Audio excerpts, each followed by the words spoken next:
de conversatorios que hacen o ya previamente habían tenido otros? Estamos haciendo nuestro primer ciclo de conferencias. Esta ya es nuestra cuarta jornada del día de hoy y justo nos encontramos en estos momentos en vivo en Facebook para todas las personas que nos están viendo. Le cedo la palabra a la compañera Ashley Quevedo, que va a estar de moderadora el día de hoy con el compañero Iván Maldonado. Adelante. Bueno, hola. Hola. Hola, hola a todos. Hola. Bienvenidos.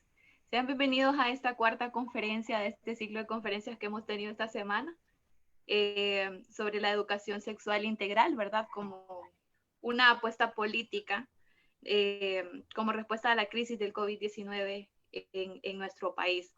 El día de hoy, pues, de parte de la plataforma de jóvenes, de adolescentes y jóvenes, perdón, por los derechos sexuales y reproductivos de Honduras, de parte de la plataforma de Go Joven Honduras y de Plan Internacional, les agradecemos muchísimo por ser parte de este espacio.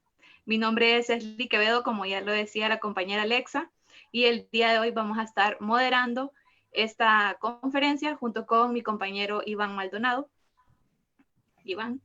Así es. Un saludo a todos y todas alrededor de todo el mundo que nos están viendo por Facebook Live. De igual manera, las personas que estamos conectadas aquí por Zoom. Hoy tendremos una conferencia, aparte de ser muy importante, pues va a estar muy interesante porque tenemos a una invitada muy especial que nos hablará de un tema en concreto de importancia, no solamente para las mujeres y jóvenes, sino también para todos y todas. Así es. El día de hoy vamos a estar abordando sobre la situación de mujeres y niñas en salud sexual y reproductiva. Y como ya lo decía Iván, el día de hoy tenemos a Luna, ella es suplente de diputada del Congreso Nacional, y pues vamos a estar abordando este tema con una serie de preguntas. Como ya lo habían dicho al principio, pues ya saben que en este Zoom no se pueden hacer preguntas por los ataques que se recibieron desde la primera conferencia, pero hay un grupo de otros compañeros y compañeras que están también moderando que van a estar leyendo los comentarios. Así que si ustedes que nos están viendo están interesados en hacer alguna pregunta sobre esta temática, pueden también hacerla. Antes de empezar ya de lleno con este tema, a Luna, queremos hacerle una pregunta que nos aborde un poquito ahí, una breve explicación, porque muchos y muchas pues quedamos como en la luna con esto. ¿Qué pasó el día de ayer en el Congreso Nacional? Antes de empezar de lleno con este tema sobre la situación de las mujeres y las niñas en los derechos sexuales y reproductivos, antes de meternos a ese tema, queremos saber qué pasó el día de ayer en el Congreso Nacional. Y bueno, muchas gracias, Ashley. Un saludo para todos y todas que nos están viendo desde el Facebook Live y también a todos y todas las compañeras y compañeros que están a través de la plataforma Zoom. Bueno, contarles que lo que ocurrió ayer con el Congreso Nacional fue, además de un hecho histórico, ¿verdad?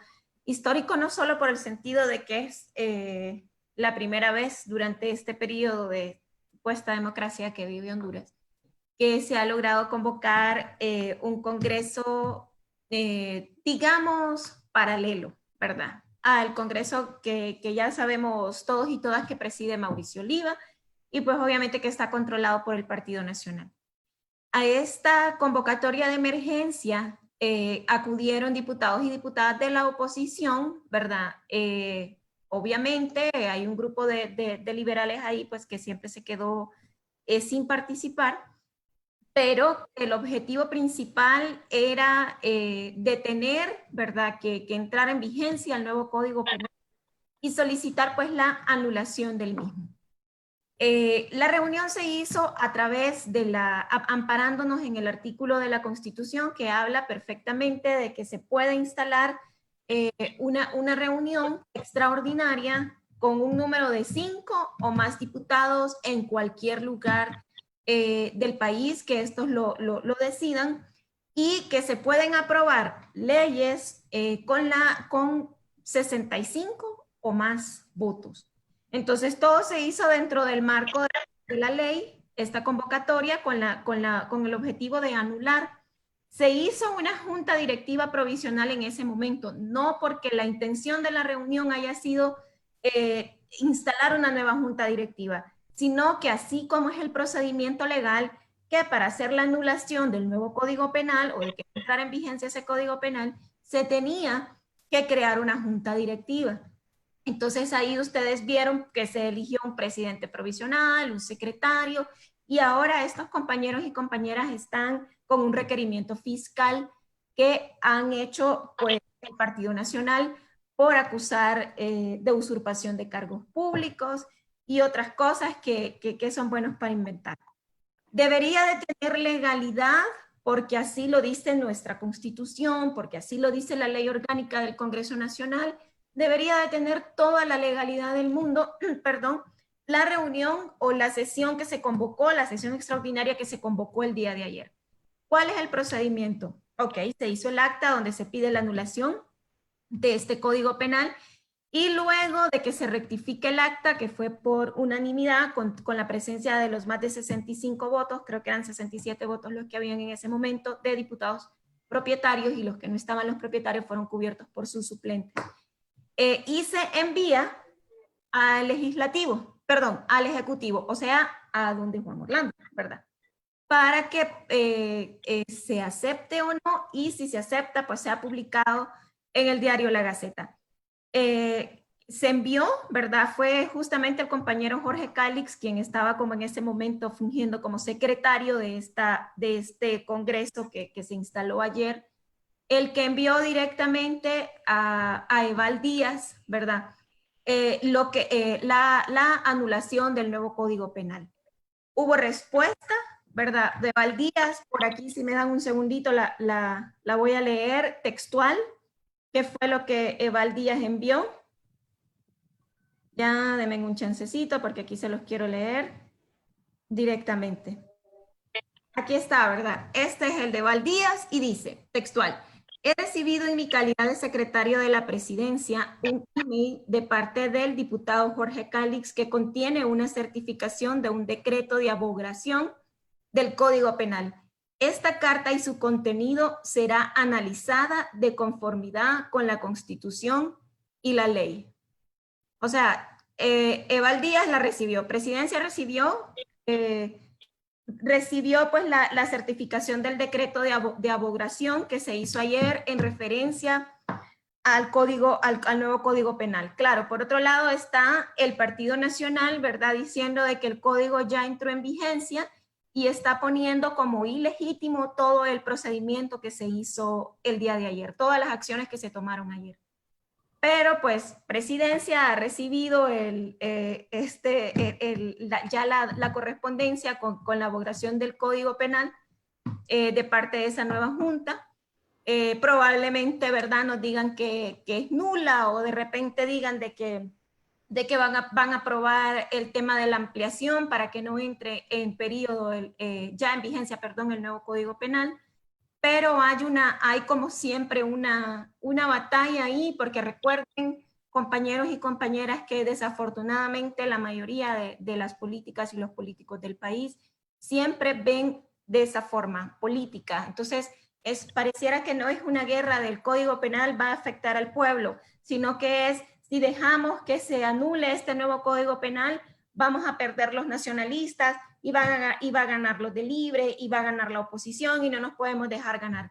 Entonces, en este pleito político, por último, a quien siempre se deja, pues es a todos los hondureños y las hondureñas, que nos vamos a ver sumamente afectados con la entrada en vigencia de este código. Entonces, vamos a ver qué pasa en el transcurso de estas horas. Ya vimos que sí hay un requerimiento fiscal en contra de los compañeros. Seguramente habrán también acciones de represión en contra, sobre todo de nosotros los suplentes y las suplentes, que lo que siempre sucede, y no es la primera vez que pasa, lo primero que hacen es cancelar el salario o la integración en comisiones del Congreso Nacional, y empiezan este tipo de amenazas directamente, ¿verdad?, en contra de las personas, de los diputados y las diputadas que siempre están intentando ponernos a los malos hechos cometidos en este momento por el oficialismo.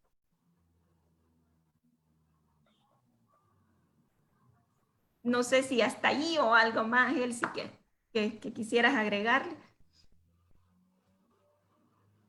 Bueno, continuando, ¿verdad?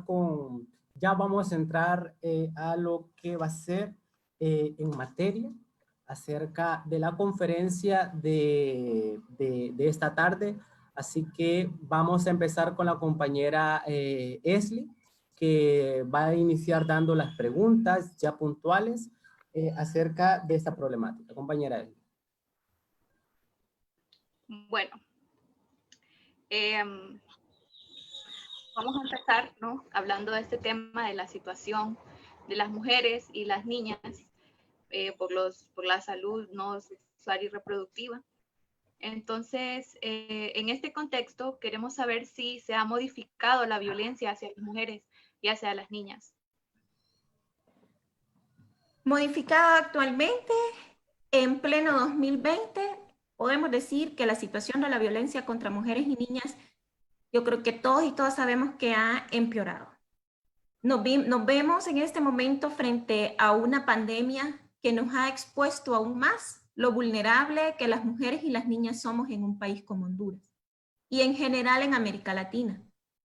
Vemos que evidentemente hay un tema cultural que seguimos arrastrando y que sigue afectando muchísimo nuestra integridad física y psicológica. La pandemia no solo ha expuesto que realmente las mujeres no estamos seguras ni en nuestra propia casa, ni los niños ni las niñas, sino de que seguimos siendo víctimas pues de esa cultura patriarcal, ¿verdad? Donde el hombre se impone con mucha fuerza, con fuerza sexual, con fuerza psicológica, con fuerza física, sobre la vulnerabilidad que nosotras enfrentamos realmente y que vivimos. Muchas veces, obviamente, por un tema de falta de educación, por falta de acceso a la educación concreta, ¿verdad? Real, que nos indique cuando hay parámetros de violencia, porque muchas veces hay mujeres que ni siquiera comprenden, no digamos las niñas, que están siendo víctimas de una situación de violencia, porque desconocen. Está tan normalizado el tema de la violencia en contra de las niñas y las mujeres y los niños también, que la gente, a muchas personas se le dificulta entender que están siendo víctimas de cualquier tipo de violencia.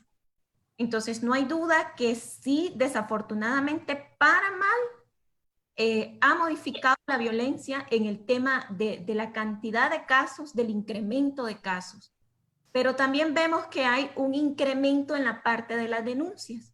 Significa que de alguna forma también hay más mujeres, hay más familias perdiendo el miedo a realizar la denuncia. Y creo que eso es parte del tipo de actividades que están realizando gente como ustedes, ¿verdad? Desde sus espacios y la incidencia también que ahora tienen las redes sociales, porque eso hay que reconocerlo.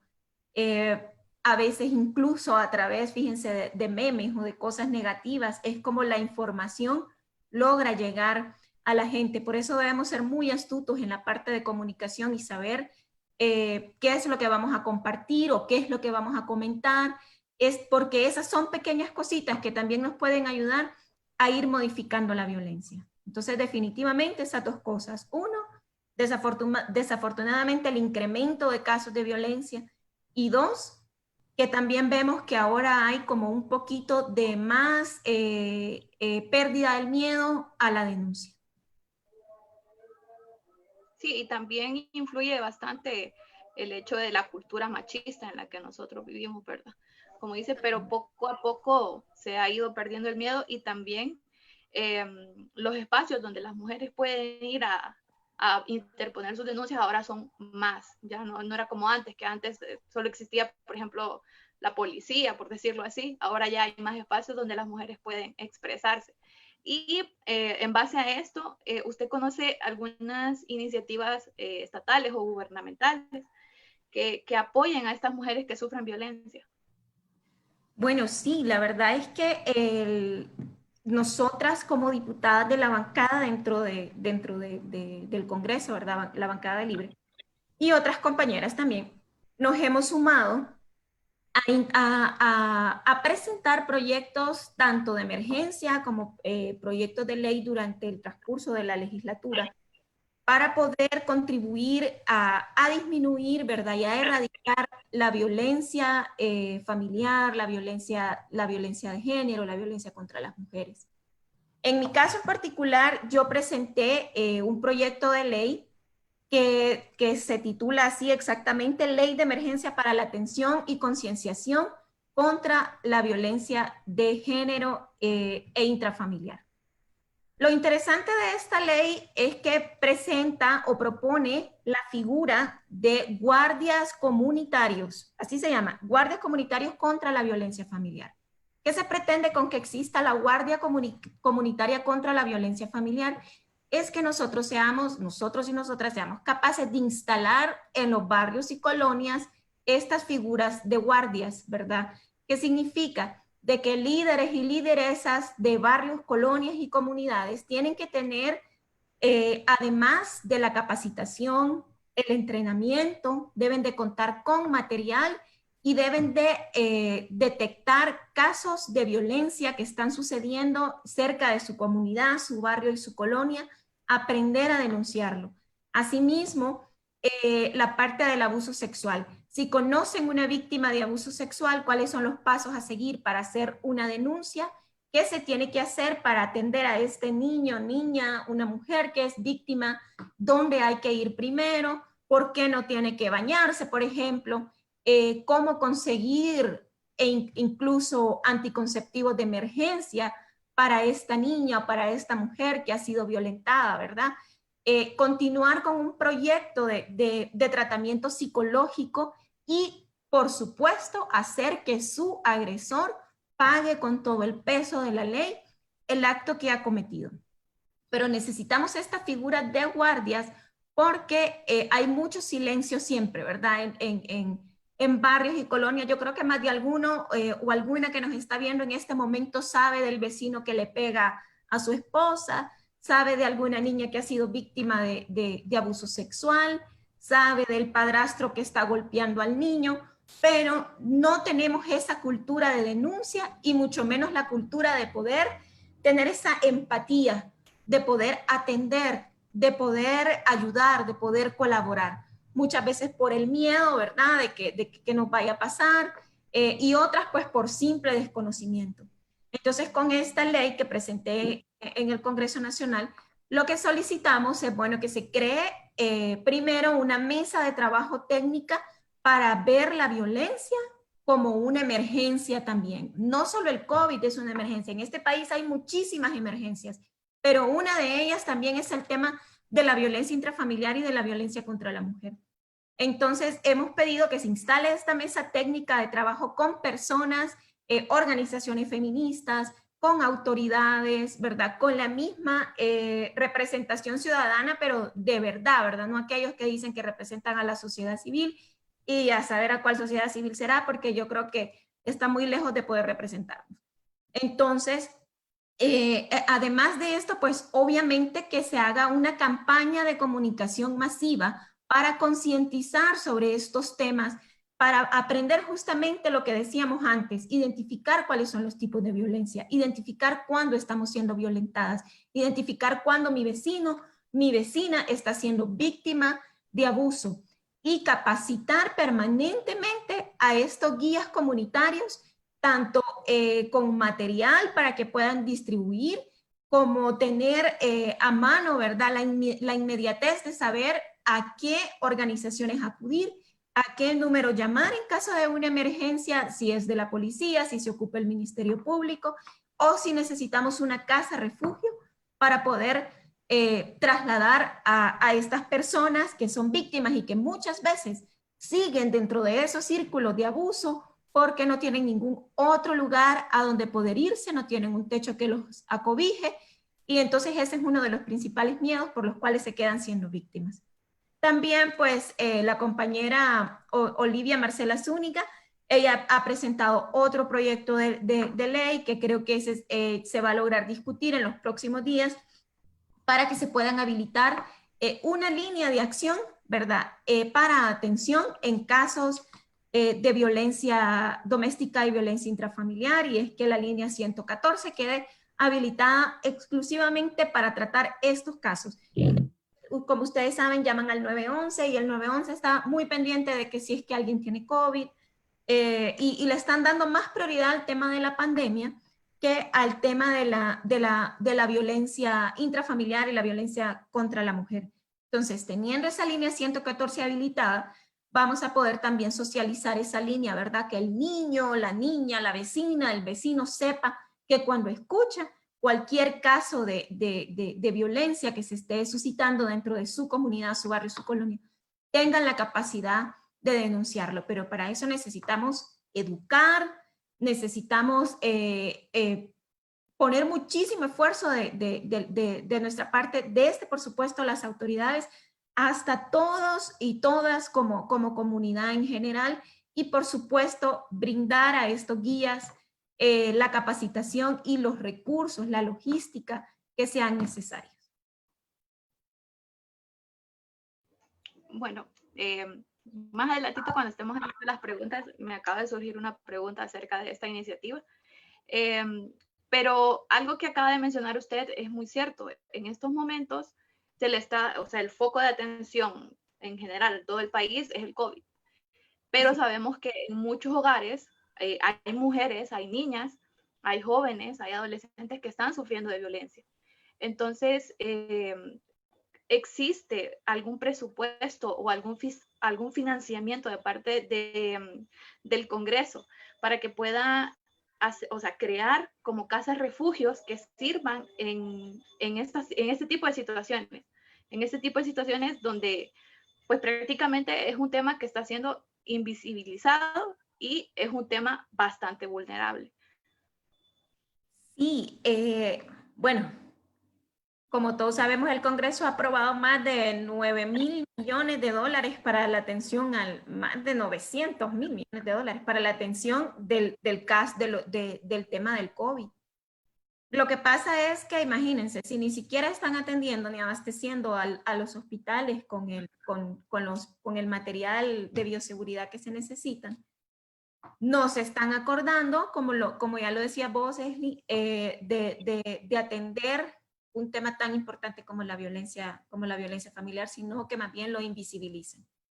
Entonces, ¿qué pasa? Por eso es que con esta ley que les comento, propuse hace que unos 20 días, se trata de instalar esa mesa, que además esa mesa tenga un presupuesto, una partida, ¿verdad?, financiera, que sea asignada por la Secretaría del Despacho de Finanzas, para que se pueda atender todo lo que conlleva la atención, ¿verdad?, valga la redundancia, del tema de la violencia intrafamiliar y de género. Esto incluye, por supuesto, las casas refugio, porque muchas casas refugio sabemos que son ayudadas o apoyadas por organizaciones sin fines de lucro o por organizaciones no gubernamentales, ¿verdad? Son las que están ayudando a instalar estas casas refugio. Pero tal y como lo mencionás, Esli, pareciera que para el Congreso no es un tema vital, sino es que nosotras lo llevamos a la discusión, sino que nosotras estamos con esa insistidera, ¿verdad? Y bueno, creo que también para eso estamos, de que se tome en cuenta la violencia como una emergencia. Ese es el lema de nosotros, ¿verdad? Permanentemente. Decir, necesitamos fondos, necesitamos presupuesto, necesitamos atender las casas refugio, necesitamos tomar acciones para poder contrarrestar la violencia familiar, la violencia de género. Y estas tienen y deben de salir desde el Congreso Nacional. ¿Por qué? Porque además de que es el que regula las leyes, ¿verdad?, como todas y todas sabemos dentro de nuestro país, también es el que es el ente, ¿verdad?, que está capacitado para poder asignarnos un presupuesto. Porque si nosotros no tenemos esa partida presupuestaria, si no hay plata, ¿verdad?, para poder atender esta emergencia, entonces nos vamos a ver sumamente dificultados. ¿Por qué siempre hay plata para la campaña de Juan Orlando, para la campaña de los militares haciendo mascarillas, para la campaña de fulanito de tal entregando bolsas solidarias, para pagar medios de comunicación, para pagarnos mentiras?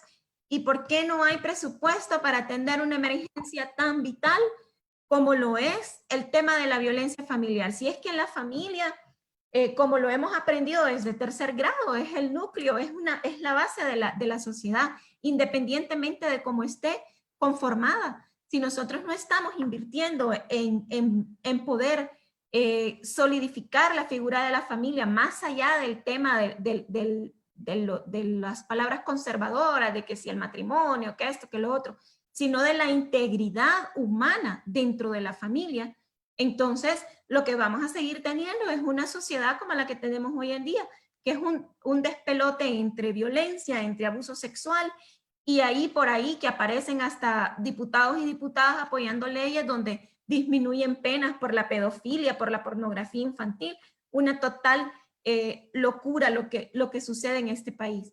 Entonces nosotros sí tenemos que buscar medidas desde el Congreso Nacional que realmente nos permitan atender esos fondos, porque de ahí, compañeros y compañeras, los discursos son bonitos, dentro de la Comisión de Género también se habla bien bonito cuando las compañeras se reúnen, o cuando algún diputado se echa algún discurso que hasta dice la mujer es como una rosa, o que ni con el pétalo de una rosa, y no sé cuántas cosas trilladas más que se tiran por ahí en ese Congreso, pero a la hora de ejecutar y a la hora de accionar, desaparecen o simplemente estos proyectos son engavetados. Entonces la lucha de nosotras en este momento es porque precisamente se apoyen las casas refugio, porque se asigne un presupuesto y porque se vea la violencia familiar como una emergencia, que es realmente lo que es, ¿verdad?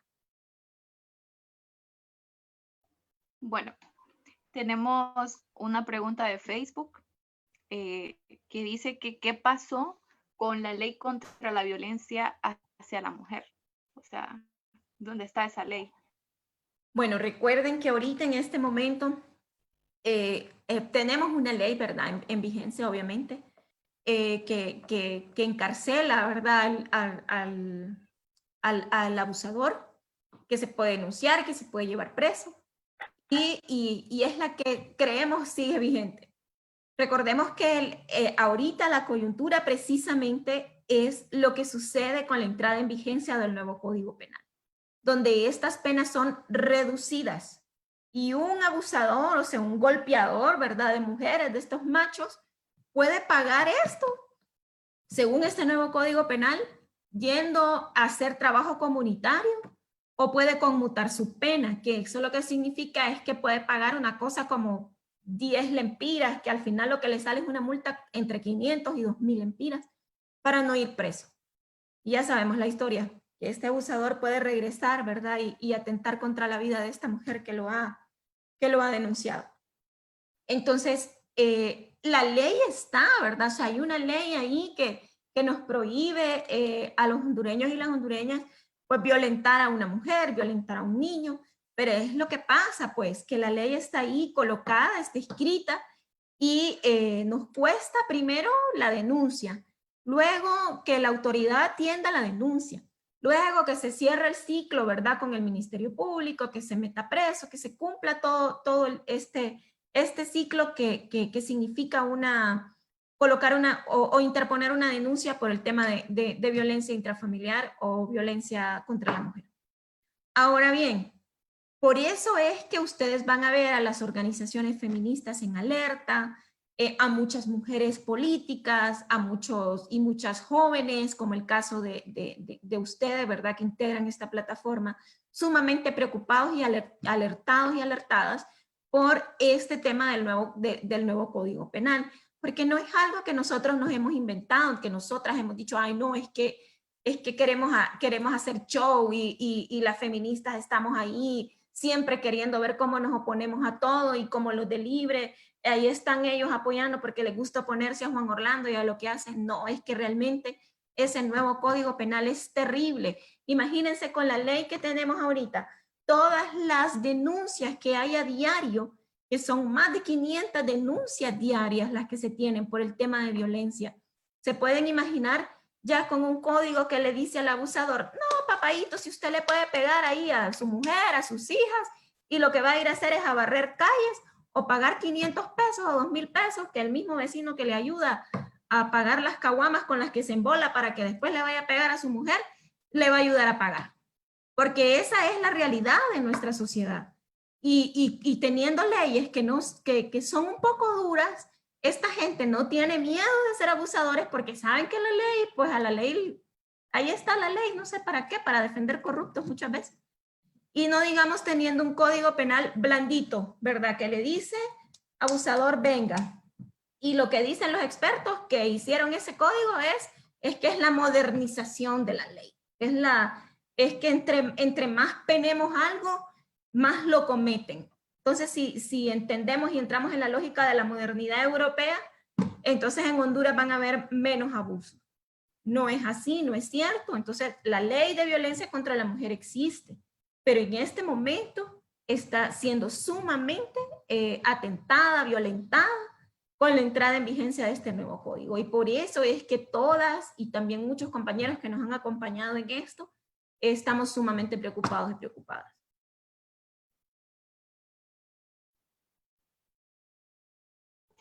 Sí, algo muy cierto que menciona es lo blandito que es la aplicabilidad de las leyes en cuanto a estos temas. Pero siguiendo con la línea de la emergencia, aquí tenemos ahora el tema de la PAE. Entonces, siguiendo con ese tema, ¿no? De la emergencia, del COVID, de las casas refugio para las mujeres que están sufriendo violencia en estos días, ¿qué tan factible o qué posibilidad puede existir de que la PAE pueda pues volverse a poner en vigencia por un motivo de emergencia, ¿verdad? Así como lo vimos cuando pasó lo del huracán Mitch. O sea, existe esa posibilidad. Fíjense que hay una cosa muy importante, es que a veces nosotros y nosotras tenemos que entender cuál es la lógica por la que los políticos y las políticas toman decisiones dentro del Congreso Nacional. Nosotros y nosotras a veces tenemos un imaginario equivocado de lo que pasa en el Congreso y creemos cosas como de que no, si ese diputado buena onda y seguro nos ayuda con la de la PAE o no, el diputado aquel es doctor y sabe de ciencia y seguro nos va a ayudar a aprobar la PAE y ese voto que tenemos ahí es fijo, o aquella compañera diputada siempre ha estado en las reuniones con las feministas y entonces seguro ella también va a votar a favor de la PAE el día que nosotras lo metamos a discusión. Y no es así porque desafortunadamente, les repito, hay una lógica política que impera y se antepone a cualquier necesidad. Y se lo digo por experiencia, porque cuando tuvimos el tema de la discusión del aborto por las 3 causales, que yo estuve ahí también en el Congreso, yo me acercaba y le decía a mis compañeros, por favor, ¿me puede dejar el curul? Que la compañera tal va a votar. Compañera, ¿me puede dejar el curul? Y así anduvimos en diferentes bancadas, abordando diferentes compañeros, y muchos nos decían, no, mire, yo sé que se debería de aprobar el aborto, porque el aborto por las 3 causales es justo, esto y lo otro, pero ¿sabe qué pasa? Que si yo llego a mi pueblo y yo voto a favor de esto, la gente ya no va a volver a votar por mí, porque mi pueblo es muy conservador. Que si yo llego acá al municipio tal, ahí la gente me crucifica y ese municipio significa el 60% de mis votos, entonces yo no voy a volver a salir. Lo mismo con la PAE. Mire, usted sabe lo que significa si yo antes de empezar una reunión política, yo tengo que orar y tengo que orar en idioma católico y en idioma evangélico, porque si no, me crucifican en ese pueblo. Y usted sabe qué quiere decir que yo este fin de semana llegue con que voté a favor de la PAE. No, si yo sé que la pastilla no es abortiva. No, si yo sé que científicamente eso está más que comprobado que no es un abortivo y que se necesita en este país por la situación difícil que llevamos con el tema de abuso, con el tema de embarazos en niñas, perdón. No poder, entonces yo sé que debería de votar por la PAE, diputada, pero no la voy a apoyar porque si yo llego a mi pueblo, allá después no me van a dar el voto, ajá, y entonces, y todas esas mujeres me van a venir a ayudar a mí con el voto, me van a ayudar en la campaña. Esa es la lógica que se utiliza dentro del Congreso Nacional. Y muchas compañeras saben, y no me van a dejar mentir, que así es como funciona. Entonces, hay una cosa distinta al imaginario que muchos de nosotros y nosotros tenemos en la cabeza a lo que luego sucede en la realidad. Entonces, ¿qué pasa? Tiene que existir voluntad política para que la PAE vuelva a ser un tema no solamente de discusión, sino que se apruebe. O sea, es increíble que Honduras, siendo un estado laico, continúe dependiendo de todas las decisiones, que si le parece bien al pastor fulanito de tal, que si le parece bien a la Iglesia Católica, que si ellos no están de acuerdo, entonces no podemos acudir a la ciencia para poder atender embarazos en niñas menores de 19 años, porque resulta que el otro pastor dijo que no. Y así como yo se los estoy diciendo en este momento, así es como se discute muchas veces estos temas tan vitales dentro del Congreso Nacional.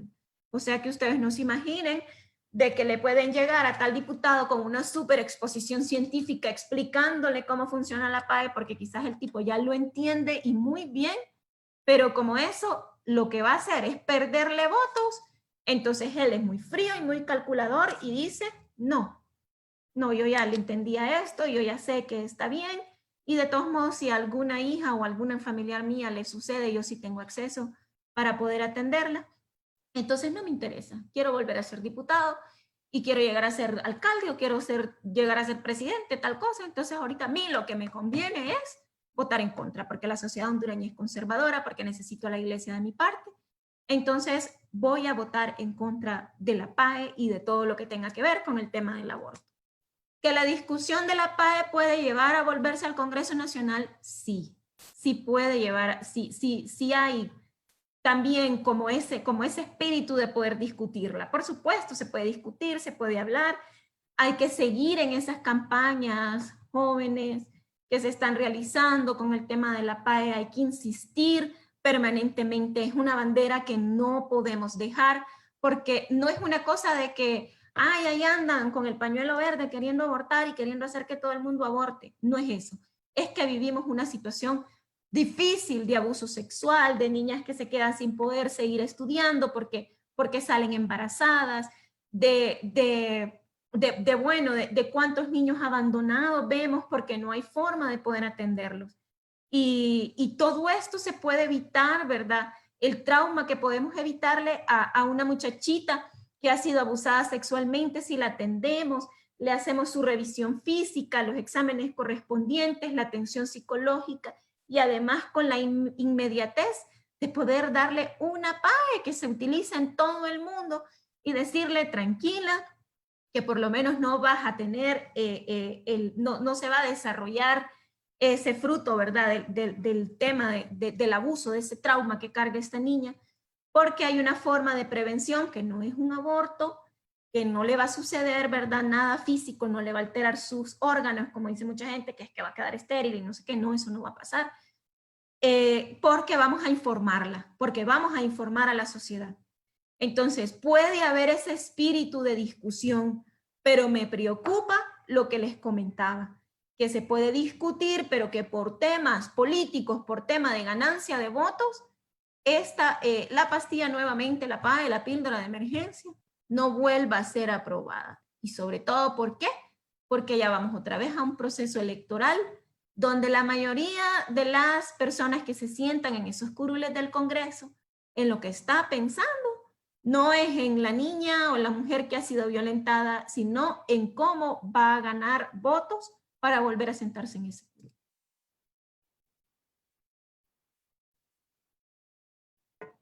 Bueno, entonces estamos hablando de un problema bien profundo, ¿no? Un problema que viene más, cosa que va más allá de los límites que nosotros a veces nos planteamos.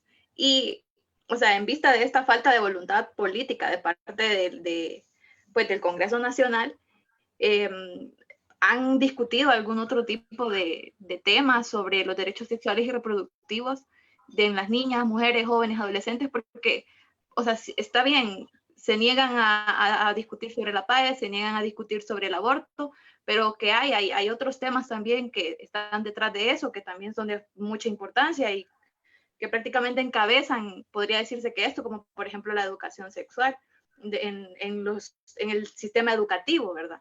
Entonces, ¿se han discutido algún otro tipo de temas que vayan relacionados a esto? Sí, bueno, yo la verdad es que dentro de la Comisión de Género del Congreso, aunque yo no soy parte de esta comisión, sí me siento muy representada por las dos compañeras que forman, que integran la comisión, que es Cherly Arriaga y Olivia Zúñiga, ¿verdad? Yo confío muchísimo en el criterio de ellas, sé que estamos en la misma lucha. Han presentado proyectos de ley que realmente nos convencen a todos y todas de que sus intereses van en la línea de atender, ¿verdad? Y resolver muchísimos de los problemas de salud sexual, ¿verdad? De jóvenes, de mujeres en el país. Se han discutido temas como, por ejemplo, la parte del vientre de alquiler, ¿verdad? Que si es o no factible, creo que fue la diputada Sara Medina la que presentó el tema del vientre de alquiler, que significa pues eso, ¿verdad? Que una mujer quiere, o sea, vende básicamente a un precio, pone un precio a su vientre para poder criar a un niño, una niña, y luego pues entregársela a la familia que ha hecho como este contrato con ella, ¿verdad? Con su cuerpo. Esto es una contradicción y requiere como un tema de discusión a profundidad, muy, muy, muy a profundidad. ¿Por qué? ¿Qué pasa? Pasa de que yo como mujer puedo tomar la decisión, ¿verdad? De que si yo quiero rentar mi cuerpo, mi vientre, ok, pero hay consecuencias como las redes de trata de personas, que se capitalice, que se monetice este tema, ¿verdad? Que de repente se empiecen a secuestrar niñas de comunidades tierra adentro, que empiecen a aparecer mujeres secuestradas y todo esto, porque se puede levantar una red de tráfico de alquiler de vientre de mujeres, ¿verdad? Y esa mujer puede estar básicamente como un objeto para parir y parir, como una máquina de parir, mientras va a existir esa red que esté vendiendo estos bebés. Yo sé que suena así como bien de puchica, de qué película la que se está echando Luna con esto, pero realmente estas cosas suceden, estas cosas pasan. Y entonces imagínense, estamos promoviendo que la mujer decida qué hacer con su cuerpo, pero detrás de eso hay toda una red comercial que es realmente la que va a estar tomando estas decisiones y que se van a seguir cometiendo otro tipo de abusos, desde la parte del abuso sexual, el abuso a la integridad física, la integridad mental, el secuestro de mujeres, tantas cosas que esto puede llevar. Entonces, todo lo que involucra la parte de los derechos sexuales y reproductivos de nosotras las mujeres tiene que ser una discusión sumamente fina, seria, detallada, ¿verdad? Porque nosotros no podemos traer a esta mesa a discutir sobre qué vamos a hacer en referencia al vientre de alquiler o en referencia a la PAE o en referencia del aborto a la iglesia. Podemos escuchar, ¿verdad? Porque como sociedad, como parte integral de la sociedad, tienen el derecho a ser escuchados.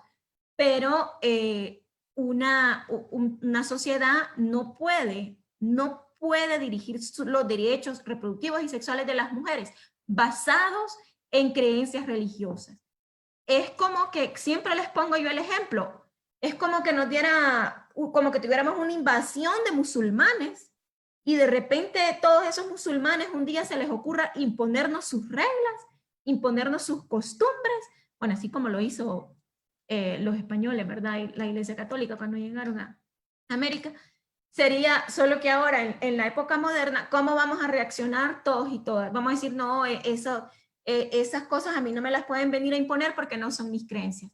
Bueno, es justamente lo que pasa, ¿verdad? No podemos imponerle a la sociedad creencias ni católicas, ni evangélicas, ni adventistas, ni de ninguna otra religión, porque Honduras está constituido como un país laico. Entonces, lo que tenemos que hacer es priorizar y preocuparnos realmente por el respeto a los derechos humanos y por el respeto a los derechos sexuales y reproductivos de cada uno de nosotros y de nosotras.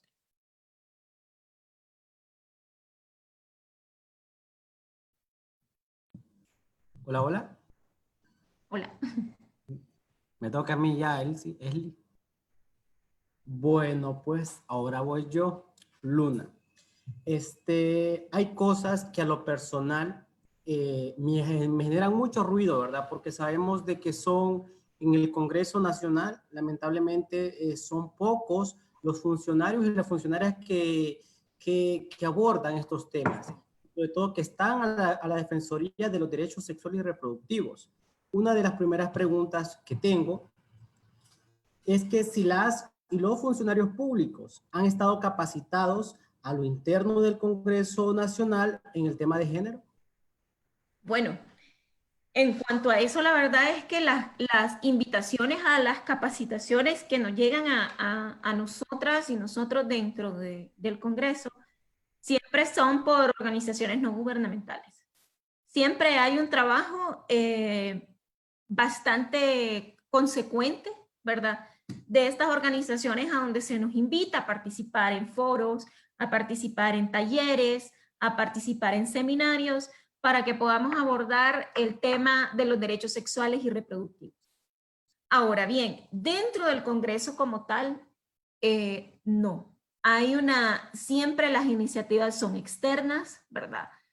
Si bien hay chats de mujeres, hay chats de diputados y diputadas jóvenes, que tenemos diferentes actividades, pero esas actividades son promovidas, apoyadas y coordinadas por organizaciones externas al Congreso Nacional. No es que el Congreso coloca entre su agenda, ¿verdad? Entre su agenda de trabajo legislativo o de formación legislativa, el tema de los derechos reproductivos y sexuales. No hay.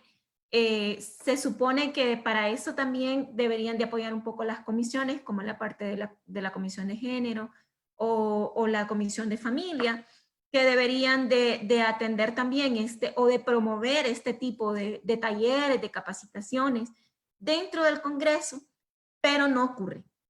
Y ahí yo también quiero hacer una observación, porque creo que no solo debe de ocurrir este tipo de formación y capacitación dentro del Congreso Nacional para los funcionarios públicos en general, debe darse en las instituciones también que son del gobierno, y los partidos políticos deben estar obligados, y yo soy muy partidaria de eso, de que cada persona que aspire a un cargo de elección popular debe forzosamente pasar por procesos de formación. Y esta formación debe de incluir temas de género, temas de diversidad sexual, temas de derechos reproductivos y sexuales. Todo esto se debe de abordar, porque si yo voy a militar en un partido cuyos principios partidarios hablan del respeto a la comunidad LGTBI, de la lucha y el apoyo a sus derechos, de apoyar los derechos reproductivos y sexuales de las mujeres, de la defensa, ¿verdad?, de los derechos de las niñas y las niñas. Si yo voy a ser militante de un partido como este, de un partido progresista que tiene todos estos principios, yo después no puedo llegar a contradecirme en el ejercicio de mis funciones. No sería correcto y no estaría cumpliendo con la matrícula, por decirlo así, que yo hice con un partido. Entonces, este tema de educación y de formación debe de ser, tal como lo mencionabas, Iván, dentro del Congreso Nacional. Por supuesto, debe de seguir siendo apoyado también por otras organizaciones externas. Dentro de otras instituciones gubernamentales, debe de existir también dentro de los partidos políticos, básicamente. Yo lo diría como un requisito obligatorio. ¿Querés participar a un cargo de elección popular? Ok, entonces sometete mínimamente a este taller básico de formación, que va a incluir el tema de los derechos reproductivos, el tema de los derechos sexuales, el tema de la diversidad, para que después no andemos escuchando diputados o diputadas diciendo es que aquel es maricón, es que aquel es no sé qué, o que aquella es abortera, esto y lo otro, porque aquí vamos a hablar las cosas como son, ¿verdad? Entonces, tenemos que tener también esa lucha de decir, nos vamos a formar, tiene que ocurrir esa formación dentro del Congreso y tiene que ocurrir esta formación dentro de cada uno de los espacios, sea un colectivo de base, sea una organización que nosotros hemos formado con nuestros amigos que va a tener fines sociales o políticos. Creo que esa debe de ser una de las banderas y creo que nosotros también y nosotras como diputados y diputadas debemos de exigir dentro del Congreso Nacional que las y los diputados reciban este tipo de formación y de capacitación permanentemente. Así es, sería lo más apropiado. Podemos observar también, ¿verdad?, el asesinato a nuestros derechos sexuales y reproductivos que están pasando dentro de este Código Penal, lamentable totalmente. Ahora, nos interesa saber a todos y todas si el Congreso Nacional cuenta con cifras actualizadas sobre la situación de vulneración de los derechos sexuales y reproductivos de niñas, adolescentes y jóvenes. Pues miren, yo creo que el Congreso Nacional, los números oficiales que maneja es la misma actualización que puede tener, digamos, en las estadísticas nacionales, ¿verdad? La misma cifra. No es que el Congreso se dedica por cuenta propia a actualizarse en cuanto a cifras o en cuanto a números, sino que digamos que utiliza las cifras oficiales. Y aparte, cada uno de los diputados y las diputadas pues decide para presentar sus proyectos, para hacer sus análisis, para hacer sus debates, para hacer sus discusiones, de dónde va a obtener estos datos, ¿verdad? Si acudimos de repente a alguna organización que sabemos que está actualizando datos, si utilizamos el observatorio de la Universidad Nacional, o nos quedamos con los datos del Instituto Nacional de Estadística, o sea, que yo siento también que en cuanto a eso hay un poco de desorden en la información. Hace poco que yo estaba trabajando en uno de los proyectos de ley por el tema de violencia, me fijaba que yo manejaba unos números y otra compañera diputada, ¿verdad?, de otra bancada, tenía otras cifras. Y entonces yo la llamé y le dije, mira, y esas cifras tuyas, porque fíjate que yo lo que manejo es esto, y yo lo que manejo, y ella lo que maneja ver otra cosa. Y nos hicimos esa pregunta. ¿Por qué como Congreso Nacional no tenemos una fuente de datos fija? Pues claro, como yo soy de la oposición, entonces yo no le voy a creer al instituto, ¿verdad?, que está manejando los datos en este momento. Entonces yo voy a buscar unas fuentes alternativas con las ONGs que yo me sienta identificada o con cualquier otra cifra que yo diga, sí, estos no me van a mentir. Y la otra compañera, como es de otro partido, ¿verdad?, entonces ella va a decir, no, yo sí utilizo las cifras que me brinda el gobierno. Y tenemos por ahí también ese impasse, tal y como sucede con los datos de la pandemia, ¿verdad? Decimos, no, es que Sinajer dice que hay tantos muertos, pero eso es mentira, porque en el hospital dicen que es tanto, porque mi amiga dice que es otro, y en HCH dicen que es otro el número de muertos. Y así vamos, ¿verdad? O sea, con esa parte tan informal de ni siquiera manejar cifras reales, empezando porque no todo es denunciado, empezando porque no todo es atendido, más el descontrol de números que pueden manejar diferentes instituciones. Y sí, desafortunadamente pasa eso. Con la institución que yo me sienta afín, con la organización que yo me sienta afín, voy a utilizar las cifras de ellos. Y otra persona que se sienta afín a otro tipo de organización va a utilizar esas otras cifras. Porque hasta en eso hay una batalla aquí en el país por quién dice la verdad y quién no, y hasta en números y en estadísticas tan importantes como es el tema de la violencia y del abuso. Pero el Congreso Nacional como tal no maneja así como no sé, un departamento de estadísticas o de manejo de datos. Así. Yo quisiera agregar algo a esto, ¿verdad? Que las estadísticas pues son bastante inciertas porque, como ya decía Luna, son manejadas por varias instituciones y van a variar de institución a institución. Pero aquí tenía 3 datos pues, que me parecen muy interesantes y me gustaría compartirlos con ustedes porque son datos de hace 2 años. y no estamos tan lejos, ¿no? De hace 2 años, y son no 100% confiables, pero son de la Secretaría de Salud, que dice que del 2014 al 2018 se registraron 154.626 partos, y solo de estos partos, la mayoría eran de niñas adolescentes entre los 10 y 19 años, o sea, ahí miramos lo fuerte de esto, ¿verdad? También que la mayoría de estas niñas fueron víctimas de abuso sexual, y este abuso ocurre justamente cuando están en una etapa fértil. Entonces, eso implica lo que son los embarazos no deseados, ¿verdad? Y finalmente, en el 2018, la Secretaría de Salud registró 2.659 partos. Y algo muy alarmante aquí es que el 83% de esta cifra fueron niñas que fueron abusadas, violadas por un familiar o por un amigo. Entonces, sí, estamos viendo lo delicado del tema, ¿no? Eso es lo que quería compartirles. Claro, y las consecuencias, porque nosotros y nosotras como cifras, ¿verdad? Siendo fríos, las cifras siempre son así, frías, no son humanas.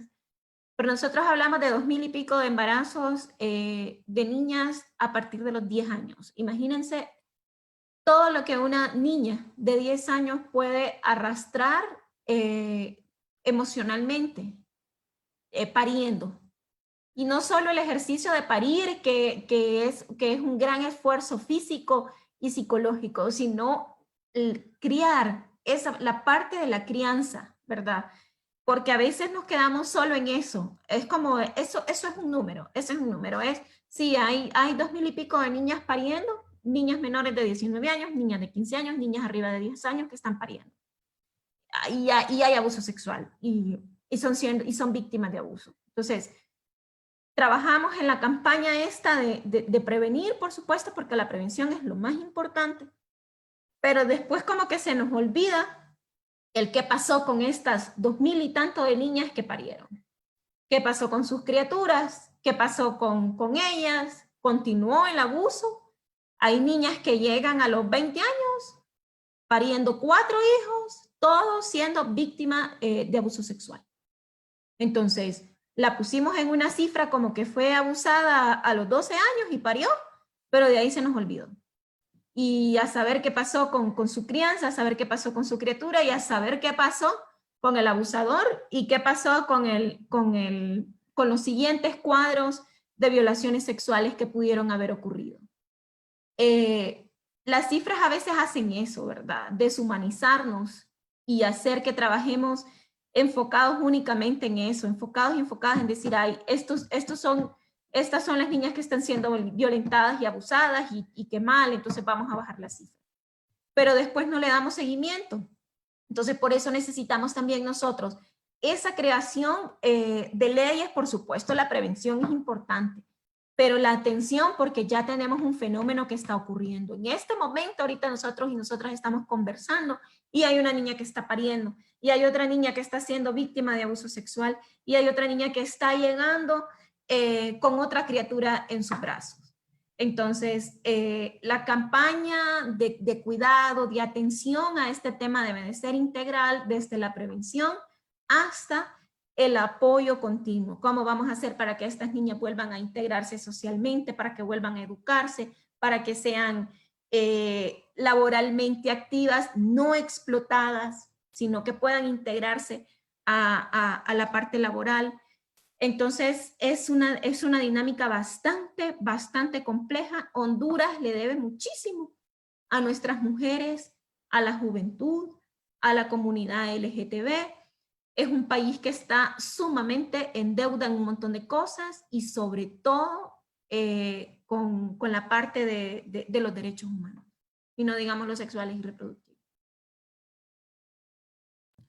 Así es, Luna. Aquí en el chat tengo una pregunta una observación muy importante que de hecho ya estaba generando yo esa pregunta correspondiente a una experiencia que tuve anteriormente.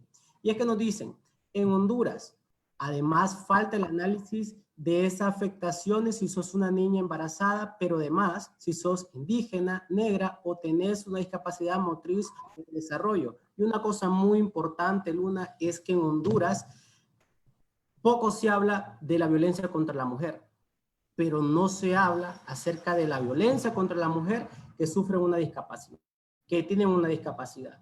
Y ese es el caso de una compa de aquí del municipio de Tocoa, que su hermana fue víctima y fue sobreviviente de una violación. Y lamentablemente nuestro sistema la obliga a ser madre sin querer, obligan a estas mujeres a parir aunque no quieran, ¿verdad? Y más aún contando con una discapacidad. No sé si nos puedes hablar un poco acerca de cómo desde tu perspectiva podemos abordar estos temas, cómo se le debe exigir al Estado hablar de esta situación. Miren, es que es bien triste. O sea, bueno, yo creo que nos llenamos de impotencia todos y todas cuando vemos que hay una mujer que de repente en sus 5 sentidos, en todas sus facultades, es víctima de abuso. No digamos cuando se trata de una persona que tiene una discapacidad. Yo tengo un hijo y mi único hijo que tengo pues es un niño con autismo y eso me ha acercado mucho a instituciones que tratan y trabajan con personas con alguna discapacidad o con alguna habilidad especial. Y los casos que vemos de abuso sexual en niños y en niñas es terrible. O sea, a mí me parte el alma, sobre todo porque muchas de estas personas ni siquiera pueden hablar. Ni siquiera pueden, o sea, imagínense si ya para un niño o una niña que habla, que se puede expresar con normalidad, por así decirlo, se le dificulta contar que está siendo víctima de abuso. No digamos un niño o una niña que tiene una discapacidad en su lenguaje, que tiene una discapacidad para comprender qué es lo que le está sucediendo, qué está pasando con su cuerpo, por qué esa persona lo trata de esa manera, porque se está sintiendo mal. No hay forma de que lo pueda explicar. Y así sucede pues con mujeres también, como ya lo comentaba Iván, que de repente están en una silla de ruedas o que tienen otro tipo de discapacidad. Muchas veces hay un pequeño retraso mental, como se dice popularmente. Y está siempre el abusador atento, ¿verdad?, a cometer actos en contra de estas víctimas porque son más vulnerables todavía, porque son incapaces de denunciar, porque son incapaces de comunicar qué es lo que les está sucediendo y quién se los está causando. Ahora, todas las leyes que nosotros impulsamos y que promovemos, por supuesto, incluyen el tema de la atención especial a las personas con discapacidad. Lo que pasa que es tan, como decías, Iván, si se invisibiliza el tema de la violencia contra la mujer, no digamos lo que hay más detrás con el tema de la discapacidad y todo lo que las personas con discapacidad pueden estar sufriendo en este momento. El problema es que muchas veces las leyes, o la mayoría de las veces las leyes son bien bonitas y nos dicen un montón de cosas maravillosas que pareciera que van a resolver el mundo, ¿verdad? Que van a resolver nuestros problemas. Algunas ni siquiera llegan a ser discutidas, se quedan todas engavetadas, ni siquiera las tocan porque solo miran de quién es, a qué partido pertenece y no me interesa discutir. La engaveto y ahí se quedó. Me fui yo, pasaron no sé cuántos años, ya fulana ya no es la presidenta de esa comisión, es no sé quién, y eso simplemente se queda en el olvido. O sucede que la ley está, que la ley se escribe, la ley se publica, la ley se vuelve ley y no se cumple porque tenemos un ministerio público totalmente mediocre, corrupto, decadente. Tenemos una mora de más del 95% en temas de violaciones, de femicidios. Tenemos un país hecho un desastre para cualquiera que tenga voz, para cualquiera que tenga voto, es un desastre y es injusto. No digamos para la gente que no puede alzar su voz porque no tiene la capacidad de hacerlo. Entonces, aquí es cuando yo les digo siempre a todos y todas, miren, No tenemos que involucrarnos en política por el simple hecho de decir es que yo quiero ser funcionaria o es que yo quiero llegar a ser presidenta o quiero ser ministra. O porque si decimos, si te vas a involucrar en política es porque te van a poner a pegar afiches. O la otra parte que dice, no, es que a mí no me interesa la política porque yo de la política no vivo, porque la política. No, tenemos que aprender que el problema con la política, con los políticos y con las políticas es no lo que nos van a dar ellos a nosotros o a nosotras, es lo que nos están quitando. Y eso tenemos que grabarlo en la cabeza. Nunca digamos, es que no me interesa la política porque yo no vivo de la política. Sí, usted vive de la política, usted y su familia viven de la política, porque de los políticos y las políticas es que depende cuánto usted va a pagar de impuestos, es que depende qué leyes le van a poner o le van a quitar si alguien algún día abusa de usted o de alguno de sus familiares. Es que de los políticos dependen que hoy existan o no esos hospitales móviles en el país. Entonces no vuelva a decir, a mí no me interesa la política, porque sí tiene que interesarle, y tiene que interesarle quiénes lo van o quiénes la van a representar a usted en cada una de esas instituciones, porque mientras Honduras siga teniendo el mismo sistema que tiene, vamos a continuar yendo a elecciones, y estos que ganen en las elecciones van a seguir siendo las personas que tomen las decisiones por nosotros y por nosotras. De ahí la otra forma que nos queda es migrar, dejando atrás nuestra familia, dejando atrás nuestros sueños y la mayoría de las veces poniendo en riesgo nuestra vida y nuestras familias. Entonces es importante que como jóvenes se involucren más en este tema, que no tengan miedo a participar en espacios de poder, en espacios sociales que ayuden a la toma de decisiones, en espacios políticos que van a asegurar que en ese Congreso, que en esos cargos, en esos ministerios, en esas alcaldías, en esas regidurías, lleguen personas que realmente se van a preocupar y van a velar por los intereses de nosotros y de nosotras. No porque el señor ande en una Prado, no porque la señora ya tiene 60 años y se viste muy bien y es una señora fina y es una señora de caché, no es porque fulanita está casada con menganito, o no porque a la otra compañera la vamos a discriminar porque ella vende tortillas y ella no puede llegar a ser diputada, o porque el otro es campesino y el campesino es 1000 veces más consciente de cualquier otro que puede ser abogado con un montón de máster y con un montón de doctorados. Entonces nosotros y nosotras tenemos que ir aprendiendo a incidir en esos espacios de poder y de decisión en el país, porque si no, entonces van a seguir ocurriendo este tipo de cosas, que solo los aprovechados, las aprovechadas y la gente que tiene la plata, los contactos y los recursos van a seguir tomando decisiones por nosotros y por nosotras. Entonces, cuando llegue el momento de discutir la PAE, que si va a ser aprobada o no, recuerden, ese diputado o esa diputada, la mayoría, va a poner en primer lugar sus votos antes de poder atender todas estas mujeres, todos estos niños, todas estas personas con incapacidad, todas estas niñas que están siendo violentadas ahorita, en este momento en el que estamos conversando. Ok, ya para ir finalizando, ¿verdad? Esta conferencia, nos gustaría saber, Luna, cuál es tu mensaje hacia todos los jóvenes, a todas las chicas, las adolescentes y a todas las mujeres y a la población en general de nuestra amada Honduras. Bueno, primero pues otra vez agradecerles, ¿verdad? Decirles de que Honduras es un país extremadamente conservador. Si ven el tema de las guías de educación sexual, ha sido básicamente suspendido después del golpe de Estado. Hasta apareció gente quemando guías de educación sexual. A mí me comentaba de la gente que estaban diagramando estas guías de educación y haciendo el diseño gráfico y todo esto, que las autoridades le decían, pero que no se muestre mucho el pene, que no se vea mucho la vulva de las niñas, porque también tenemos que aprender a hablar las cosas por su nombre, ¿verdad? A enseñarle a nuestros niños y niñas cómo se llaman sus órganos sexuales reproductivos, cuál es el nombre que tienen que utilizar, cómo se identifica, cuáles son sus partes privadas, quién no le puede tocar sus partes, cómo es que cuando hay una situación de alerta donde deben de avisar que algo extraño está sucediendo.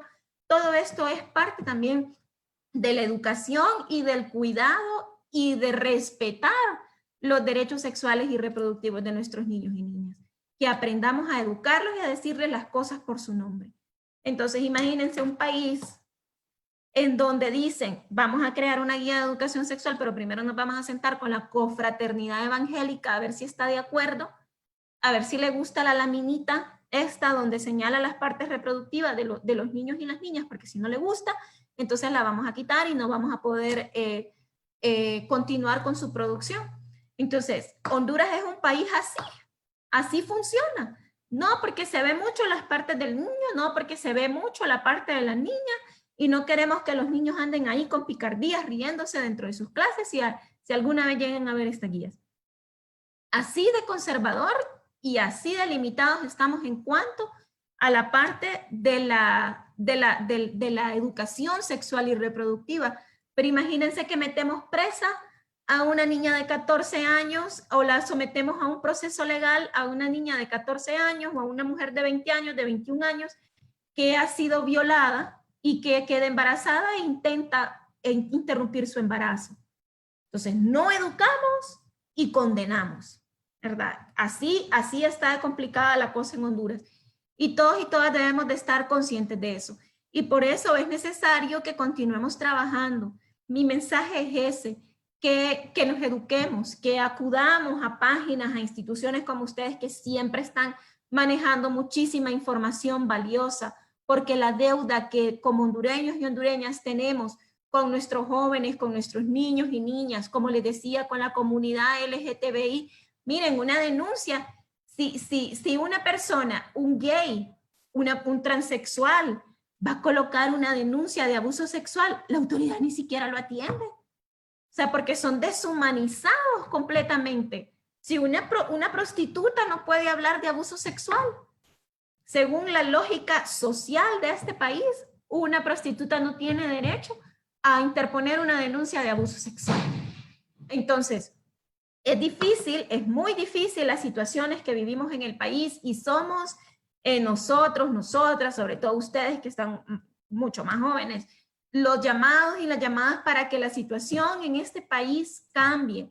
Y tenemos que hacerlo a través de mantenernos ese acceso a la información y de compartirlo y de también involucrarnos. Les repito, involúcrense, participen en actividades sociales, en actividades políticas. Si hay un patronato dentro de su comunidad, involúcrense, participen, hagan la diferencia. Hay que hacer así como el caballito de Troya, como la historia de Troya, que entramos donde el enemigo disfrazado, ¿verdad? Pero vamos con una estrategia y con una lógica de cambio, con ganas de educar, con ganas de formar un mejor país, con ganas de que Honduras sea un país donde realmente existan condiciones dignas. Yo no estoy, ni siquiera estoy diciendo las condiciones perfectas o de primer mundo, sino que las dignas para que podamos vivir como mujeres, como jóvenes, como niños, como niñas. Entonces, ese es mi mensaje.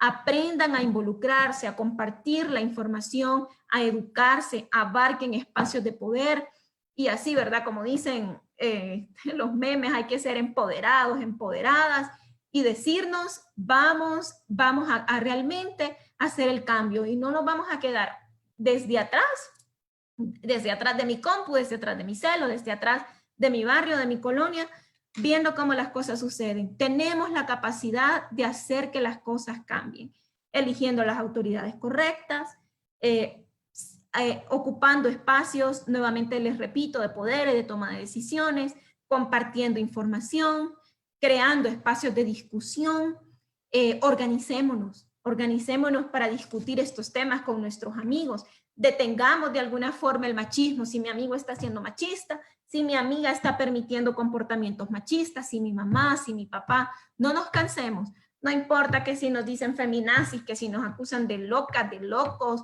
de no sé qué cuántas cosas, de que si los aliados o que si los, no sé, no.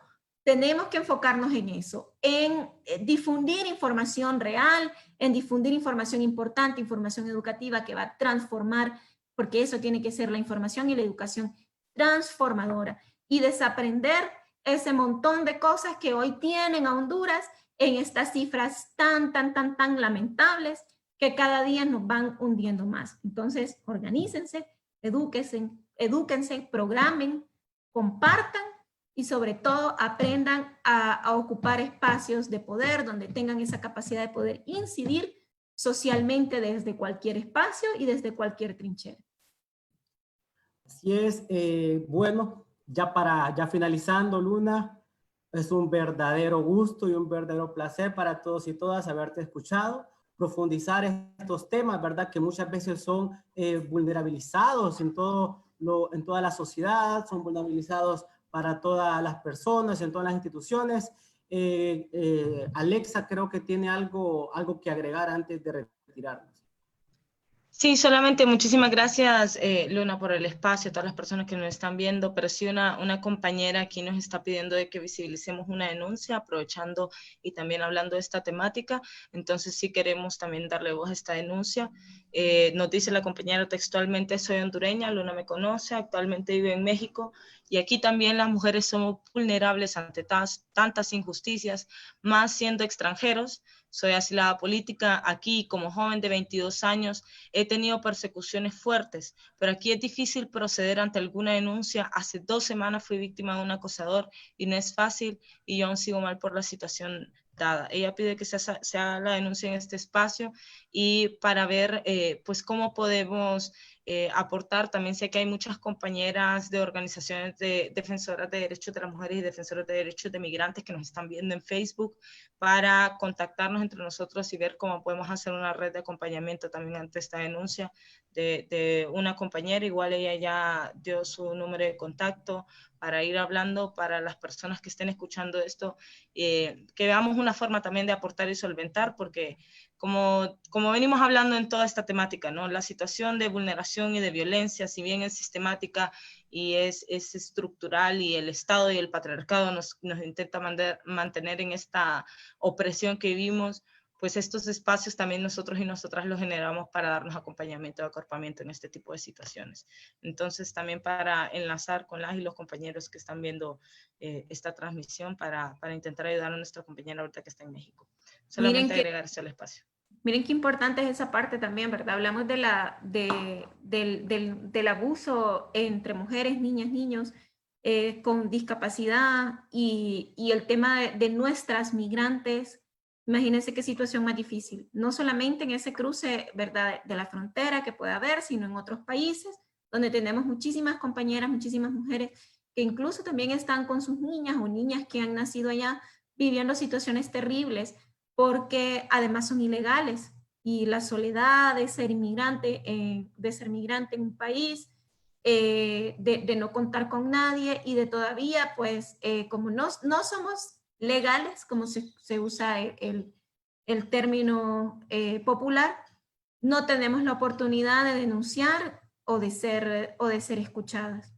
Entonces, sí es importante atender la denuncia que la compañera está haciendo y ver desde acá cómo podemos ayudarla. Es triste que sea una persona que además haya tenido que acudir al asilo para poder garantizar su vida, como sucede todos los días en este país.